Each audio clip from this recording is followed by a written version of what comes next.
analizar un delito que cayó en un juzgado es muy limitado.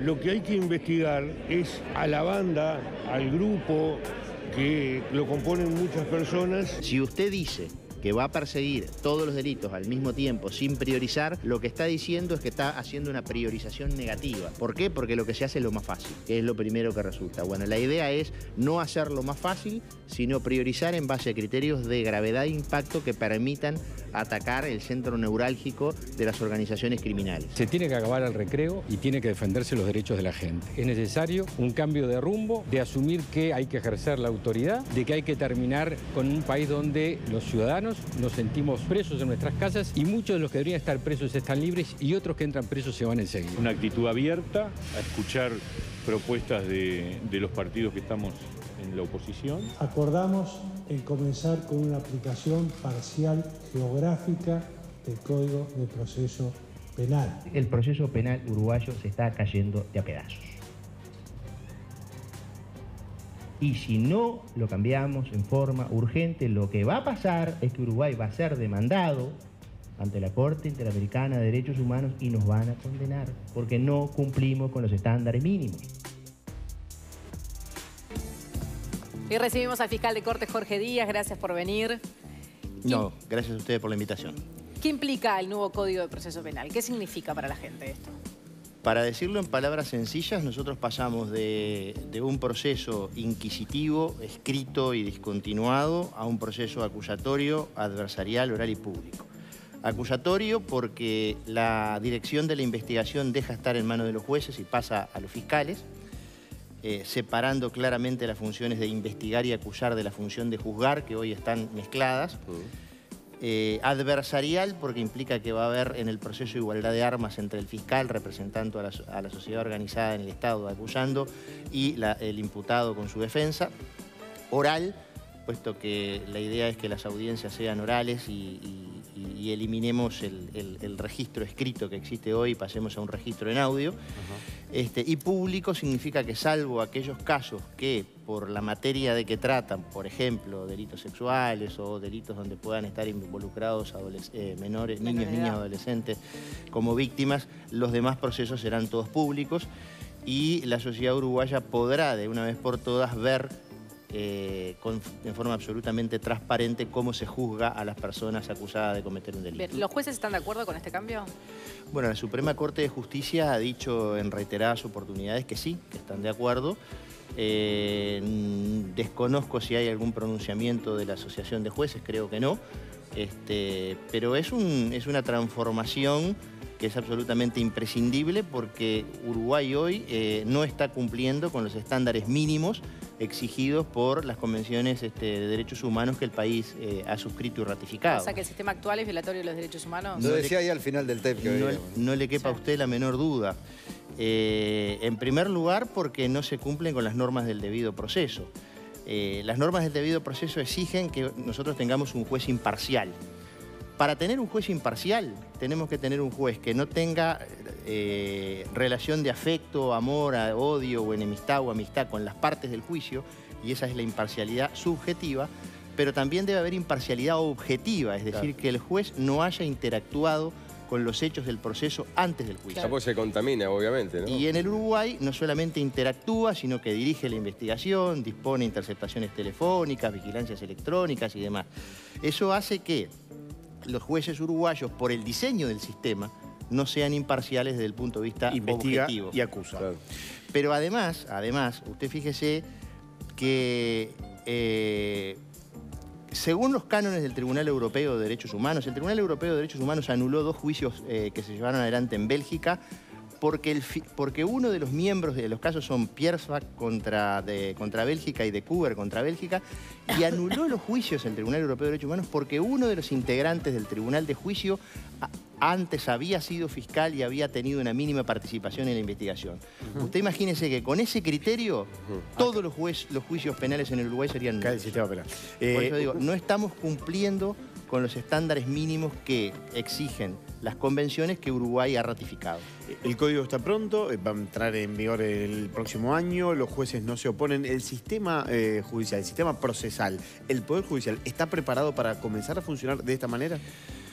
Bueno, eso de que el código está pronto es una afirmación relativa porque de hecho en este acuerdo multipartidario que se ha realizado en la Presidencia de la República con la participación de todos los partidos políticos con representación parlamentaria, por un lado se hacen algunas modificaciones al código modificando su estructura y por otro lado se incorporan institutos como el proceso abreviado, las salidas alternativas y la ampliación del principio de oportunidad que son absolutamente imprescindibles para el funcionamiento. Es decir, que el código está pronto, estará una vez que culminemos con este proceso. Yo puedo responder por la Fiscalía, no puedo responder por el Poder Judicial. Somos instituciones absolutamente distintas. La Fiscalía es un servicio descentralizado. Y la Fiscalía, nosotros estamos trabajando desde hace mucho tiempo. ¿Usted conoce todo el sistema procesal? ¿Cree que el sistema procesal está pronto para funcionar de esa manera? El 1 de febrero. La Fiscalía el 1 de febrero va a estar pronto. Creo que la pregunta relacionada con el Poder Judicial debería trasladársela a los ministros de la Suprema Corte. Nosotros pensamos que en principio que sí, porque, a ver, hace 2 años que sabíamos que el 1 de febrero del 2017 empezaba a regir el código. Es decir, acá no hay un adelantamiento, en realidad hay una postergación, porque según se aprobó en el propio código establecía que el 1 de febrero del año 2017 empezaba a funcionar. Es decir, hace 2 años que sabemos que esto iba a ser así. Lo que se hace ahora es que una parte muy importante entre en vigencia el 1 de febrero y que lo otro, lo de la audiencia oral con registro de audio, pasa a partir del 1 de agosto. Es decir, en realidad más que un adelantamiento hay una dilación. Y bueno, nosotros, le vuelvo a repetir, como Fiscalía, antes como Fiscalía de Corte y Procuraduría General de la Nación y ahora como Fiscalía General de la Nación, estamos trabajando en realidad, incluso desde antes de la aprobación del código, en la implementación del mismo. La Fiscalía ha capacitado al 96% de sus fiscales en sistemas procesales acusatorios, adversariales, orales y públicos. Ahora, en los efectos prácticos, porque por un lado, por lo que escribía, los juicios se van a parecer más a los que hasta ahora veíamos por televisión, ¿no? ¿Qué pasa después? ¿Qué pasa en ese proceso? ¿Qué cambia para el acusado? ¿Qué cambia eventualmente para el preso? ¿Qué va a cambiar en cuanto a los tiempos? ¿Qué va a pasar con la prisión preventiva? En realidad, Uruguay tiene hoy una tormenta perfecta en materia de vulneración de derechos humanos de las personas acusadas de cometer delitos. Uruguay tiene un índice de prisionización de 320 personas cada 100.000 habitantes. Es, junto con Chile, de los más altos de América Latina, superado solamente por Estados Unidos. Y por otro lado, tiene un 64% o más de personas privadas de libertad que no tienen sentencia. Eso es tremendo. Bueno, es un índice que es absolutamente injustificable a nivel internacional. ¿Qué es lo que pensamos que va a cambiar? En Chile, por ejemplo, el índice de prisionización no bajó. Hay que decir las cosas como son porque no podemos engañar a la población. El índice de prisionización en Chile, que se pasó de un proceso inquisitivo a un proceso acusatorio, no bajó. Lo que sí varió sustancialmente es que en Chile casi el 70% de las personas privadas de libertad tienen sentencia. Eso permite trabajar de otra manera, incluso en las cárceles, ¿no? Permite dar certezas, que es lo que hoy no tenemos. Hoy el mecanismo de la prisión preventiva que ustedes me preguntaban funciona en la práctica como una pena anticipada, porque en definitiva es la única pena que se cumple. Muchas veces incluso salen antes de haber tenido la condena definitiva. No, es peor que eso. Cuando salen antes de la condena definitiva, luego cuando sale la condena no se los reintegra a la cárcel. Entonces nosotros tenemos, por un lado, un 64% de la población carcelaria que no tiene sentencia, y por otro lado tenemos un porcentaje elevadísimo de personas que sí están condenadas a cumplir penas privativas de libertad y que están en libertad. Es decir, esto es el reino del revés, casi. Exactamente, así como tenemos un penal de libertad, un Arroyo Seco, el Estadio Charrúa en el Parque Rivera. Este cambio en el código, en el proceso penal, ¿le da la defensoría y el asesoramiento a la víctima también?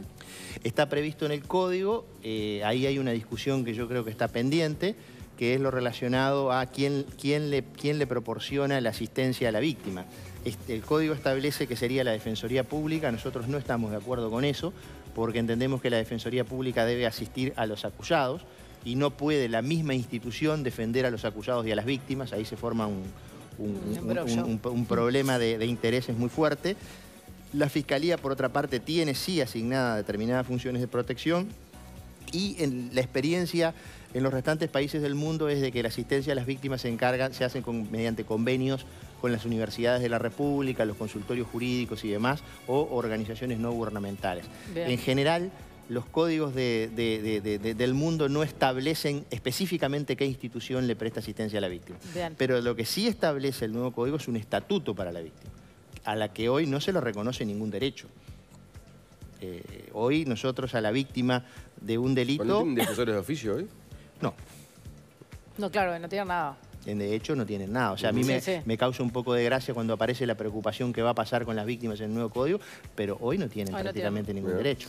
O me causa también un poco de gracia cuando dicen, bueno, porque el número de defensores es insuficiente. Hoy también son insuficientes.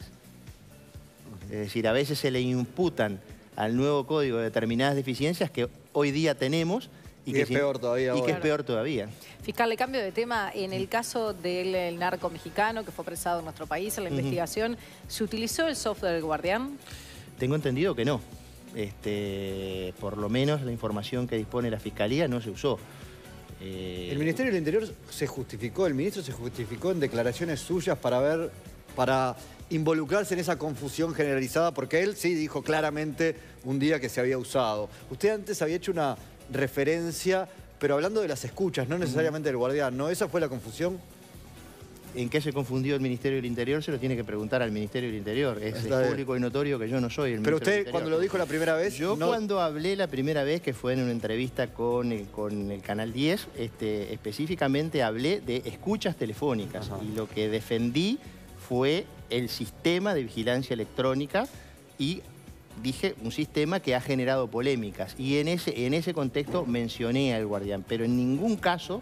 y creo que el propio canal lo ha dicho, lo ha especificado, dije que se hubiera usado el Guardián. Está claro que usted no, eso quedó absolutamente claro, usted no dijo. Cuando volvimos a escuchar, claro, los que volvimos a escuchar esa declaración suya nos quedó clarísimo. habló con usted, por lo menos para preguntarle, antes de hacer su afirmación, ¿habló con usted, le preguntó? No. ¿Y después? ¿Y después tampoco?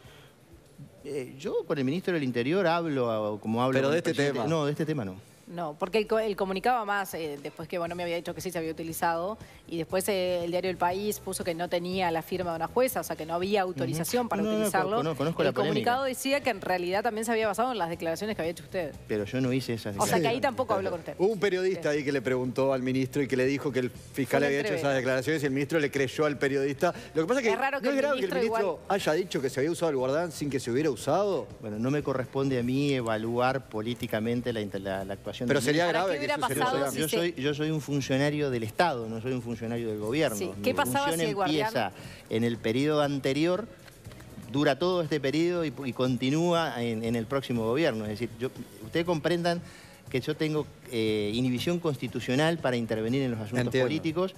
Pero no, si el Guardián no es un asunto político, si se usa o no... No, sería grave si se usara sin autorización. ¿Qué hubiera pasado si el Ministerio del Interior lo usaba y en realidad no tenía la autorización, la firma electrónica y se salía del protocolo? Es una interesante pregunta, pero no pasó. A lo que voy es lo siguiente. El sistema de escuchas, y vuelvo a hablar del sistema de escuchas, o mejor dicho, aclaremos más, el sistema de vigilancia electrónica que comprende mucho más que las escuchas telefónicas, porque comprende la interceptación de mail, el seguimiento de personas, la videofilmación, etcétera, etcétera, es para los casos de delitos graves, porque acá hay que tener particularmente en cuenta que tiene que haber una proporcionalidad entre la vulneración de la intimidad de una persona, porque acá hay que decir las cosas como son. Cuando se dispone una interceptación telefónica se está vulnerando la intimidad de una persona. Entonces, tiene que haber una proporcionalidad entre la vulneración y el bien jurídico tutelado que se vulnera con el delito cometido. En este caso es decir, no se puede disponer escuchas telefónicas para delitos que no sean delitos graves o de crimen organizado. ¿Y este caso ameritaba? Y bueno, un caso de delito de lavado de activos, que tiene una pena mínima de 2 años de penitenciaría, que además se trata de una persona que está acusada de ser el número 2 de uno de los cárteles de la droga mexicanos más poderosos del mundo. Imagínese usted que estamos hablando de un sujeto que sí, que evidentemente... ¿A usted le consta que no utilizaron el Guardián? La información de la que yo dispongo es de que no se usó el Guardián. Eso lo define el juez igual, ¿no? Si se usa no el Ministerio del Interior. En realidad lo que el juez dispone es la escucha. Claro. O el mecanismo de vigilancia. No, está bien, pero el que autoriza meterse en la intimidad de la persona debe ser un juez, no lo puede hacer la policía. No, sin duda. A ver, acá hay una cosa. Si hay una interceptación telefónica, cualquiera sea con el Guardián o con cualquier sistema, sin autorización judicial se está cometiendo un delito. No solamente que no se puede, sino que además se está cometiendo un delito. Pero ¿nos podemos quedar tranquilos de que eso no pasó? Por la información que usted sé tiene. y la información que tengo, no. Porque si no, además, la fiscal del caso tendría que estar iniciando una investigación criminal por la violación del delito de interceptación de correspondencia. Bien, y ameritaba, recién dijo que en el caso que si se pedía esa autorización, ameritaba utilizarlo, el software del Guardián. Ameritaba también entrar... Habilitaba la interceptación de escuchas telefónicas y el proceso de vigilancia electrónica. Después, ¿qué herramienta se usa? Esa es otra discusión. Bien, aclarado. ¿Ameritaba también entonces el ingreso a una institución de educación donde estaba en pleno horario de clase para detenerlo? Bueno, eso son cuestiones que las debe resolver, en primer lugar, la señora jueza o el señor juez, que fue quien dispuso la orden de detención, y en coordinación con la autoridad administrativa. Yo desconozco los pormenores específicos de cómo se dio esa comunicación, porque la orden de detención la da el juez. Ahora, ¿eso es detención o allanamiento? No, ¿en qué caso me se refiere? Ingresar al colegio. El del narco, ¿no? Bueno, acá lo que pasa es que hay la persecución de una persona que busca fugarse de la intervención policial. Acá no hay un ingreso a una institución con finalidad de en el mismo lugar, porque si no, el colegio sería una especie de embajada a la cual la policía no podría ingresar a detener a una persona que está prófuga, y no es así. Yo le confieso que desconozco los detalles finos de la cuestión y no me gustaría meterme en el caso específico sin conocerlo. ¿Debería someterse a la justicia uruguaya o va a ser extraditado a Estados Unidos? A las dos cosas. En primer lugar, él está sometido a la justicia uruguaya por los delitos que cometió en el Uruguay de lavado de activos. Ese proceso va a continuar y puede terminar con una sentencia de condena o una sentencia absolutoria. Si termina con una sentencia de condena, lo normal o lo natural o lo lógico o lo que sucede habitualmente es de que la sentencia de condena se cumpla en Uruguay. Ahora bien, Uruguay ha adherido a la Convención Interamericana de Cumplimiento de Sentencias Penales en el Extranjero. Es una convención que se celebró en el marco de la OEA y que Uruguay en noviembre, el 22 de noviembre del año 2009, adhirió a esa convención, que permite que personas que hayan sido condenadas a penas privativas de libertad en un estado puedan cumplirla en otro estado que haya adherido a la convención si se dan una serie de requisitos. Es decir, podría darse el caso si se cumplen con estos requisitos, y nosotros en eso estamos asesorando, la Unidad de Cooperación Internacional de la Fiscalía está colaborando con la fiscal del caso. Si se cumplen con todos los requisitos, podría darse el caso de que este individuo cumpliera su sentencia en el exterior. Bien. Al mismo tiempo, la extradición es aparte. Es decir, hay una orden de captura respecto de esta persona liberada por Estados Unidos por otros cargos, por delitos cometidos o aparentemente cometidos en Estados Unidos, y cuando llegue la solicitud, si es que llega la solicitud de extradición, se va a tramitar por separado. Y ahí sí, si se concede la extradición, no importa la opinión o la voluntad del sujeto, sino que se extradita. Pero solo se puede extraditar una vez que se haya cumplido la pena. Muy bien. Jorge Díaz, muchísimas gracias por acompañarnos. Gracias. Por favor, a Gracias, fiscal. Momento de hacer una tanda en Desayunos Informales. Ya viene Juan Carlos Polié con Calidad de Vida.